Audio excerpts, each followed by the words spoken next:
Assalamualaikum warahmatullahi wabarakatuh. Berjumpa lagi di channel Sinau Bareng. Pada kesempatan kali ini kita akan membahas cara membangun hubungan anak dan orang tua. Karena pasti kita sebagai orang tua ingin anaknya yang terbaik ya, tentunya yang mandiri, yang mungkin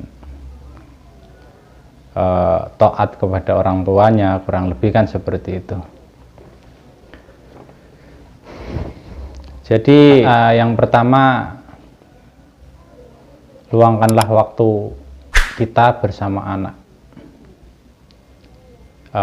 Sering-seringlah kita itu ya bersama-sama anak, entah itu bermain, entah itu duduk ngobrol, bercanda gurau, entah gimana lah.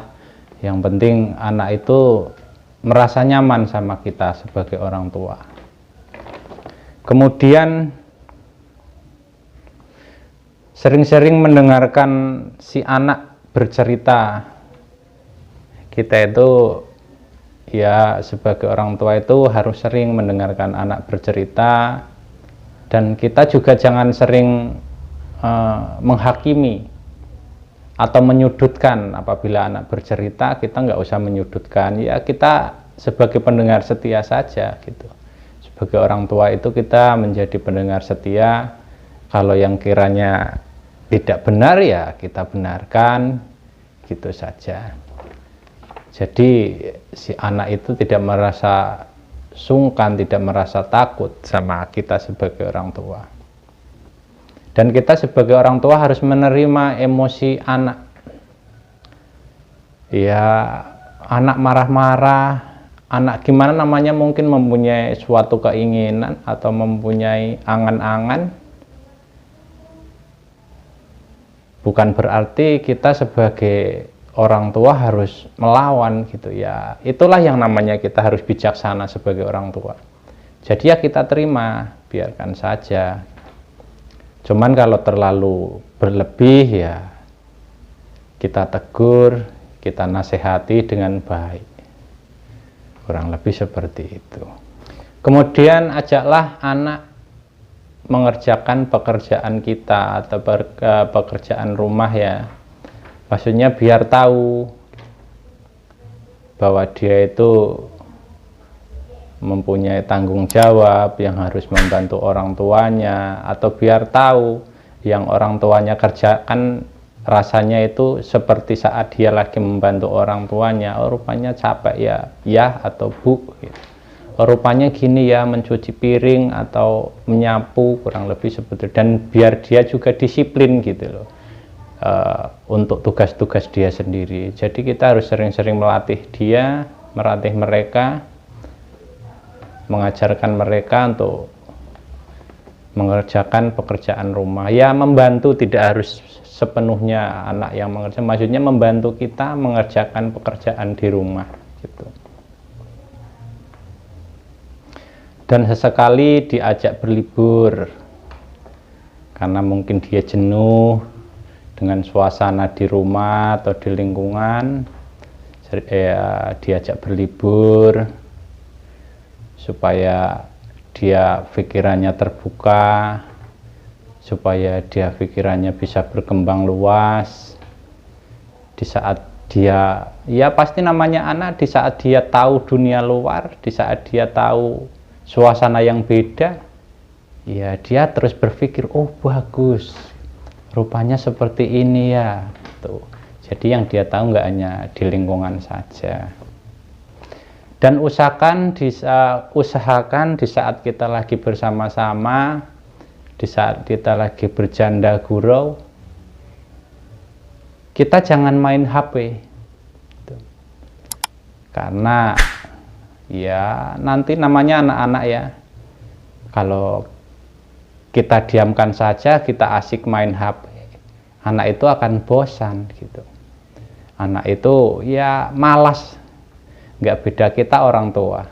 Kalau kita duduk berdua bertiga, kawannya main HP, yang satu tidak main HP, yang nggak main HP pasti ya dia males gitu. Dia juga marah gitu, ditinggal main HP. Kurang lebih kan seperti itu. Kemudian ajaklah dia bercerita, sering diajak dia bercerita. Ya, cerita apa saja tentang kehidupan ini, tentang perjalanan hidup, tentang sekolah, tentang guru, tentang saudara-saudaranya. Oh, ya diajak bercerita supaya dia tahu silsilahnya itu seperti apa, biar dia tahu mbah-mbahnya itu siapa. Karena kita sambil mendidik ya.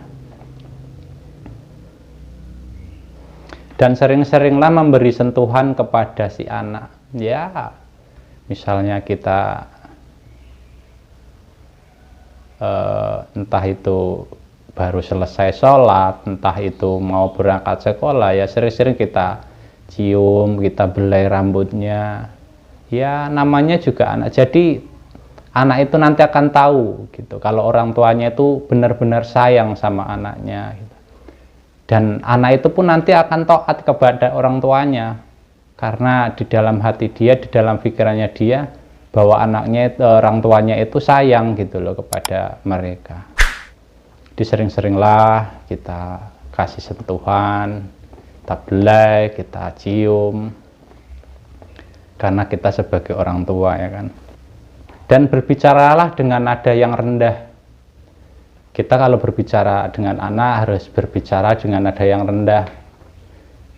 Karena kalau kita berbicara sama anak dengan nada yang tinggi, si anak itu juga nanti akan mengikut gitu loh dengan keseharian kita. Kita itu berbicara setiap hari misalnya dengan nada tinggi.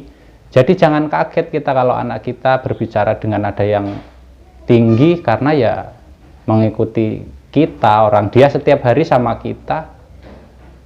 Karena anak itu ya mengikuti istilahnya apa kebiasaan yang dia lihat, apa yang setiap hari dia tahu, apa yang setiap hari dia dengar.